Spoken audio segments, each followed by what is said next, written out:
বাংলা, হিন্দি, ইংরেজি ছাড়া আমিও কোনো ভাষায় ফ্লুয়েন্টলি কথা বলতে পারবো না।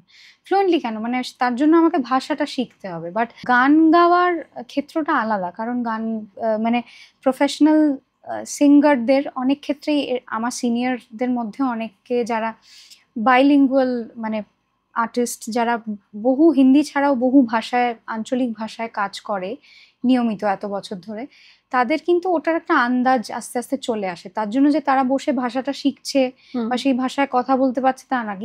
ইনফ্যাক্ট একটা খুব মজার বিষয়, আমার তেলেগুতে গানের সংখ্যা একটু বেশি। হুম। সাউথের সবকটা ল্যাঙ্গুয়েজেই গান আছে, কিন্তু তেলেগুতে খুব নিয়মিত গাই। সেই জন্য হায়দ্রাবাদে একটা ভালো ফ্যান বেস আছে আমার। তেলেগু যারা আর কি ফ্যান্স, তারা অনেকে ভাবে যে I can speak in Telugu, মানে গান শুনে মনে হয় অ্যাজ ইফ বাবা এত পারফেক্ট হ্যাঁ। প্রোনাউন্সিয়েশন নিশ্চয়ই বলতে পারে। তো অনেকেই ধারণাটা করে নেয়, কিন্তু সেটা একদমই না, সেটা ভুল। মানে আমি এই ল্যাঙ্গুয়েজ গুলো বলতে পারি না, বাট গাওয়ার ক্ষেত্রটা আলাদা। ওখানে আমাদের অবভিয়াসলি স্টুডিওতে মিউজিক ডিরেক্টর তিনি নিজে গাইড করেন, এবং ডিকশন গাইড করারও, যে লিখেছে, গান লিখেছে, আরো অনেক লোক থাকে, এবং আলটিমেটলি সিঙ্গারকেই এক্সিকিউট করতে হয়।